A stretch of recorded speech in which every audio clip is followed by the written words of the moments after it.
মহানগরীর রাস্তায় রিক্সা চালালেন কলকাতা পুলিশের কর্মরত সাব ইন্সপেক্টর বাপন দাস। আর যাত্রীর আসনে রিক্সা চালকদের বসিয়ে ঘোরালেন কলকাতার রাস্তায়।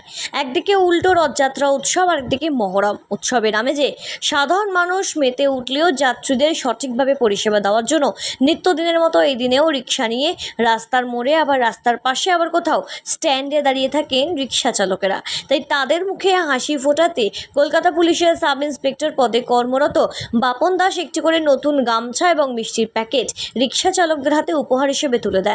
শুধু তাই নন, যাত্রীর আসনে রিক্সা চালককে বসিয়ে বিভিন্ন রাস্তা ঘুরলেন বাপন দাস নিজে। সারা বছরই নানাভাবে সমাজের জন্য কিছু করার চেষ্টা করে থাকেন তিনি। সাংসদ সৌগত রায়ের দেহরক্ষী হিসেবেও কর্মরত বাপন দাস বিভিন্ন সময় অসহায়ে সহায় হওয়ার চেষ্টা করেন। তাই আমার কাছে এটা নতুন কিছু নয়, এমনটাই বললেন সমাজসেবী তথা পুলিশ অফিসার বাপন দাস।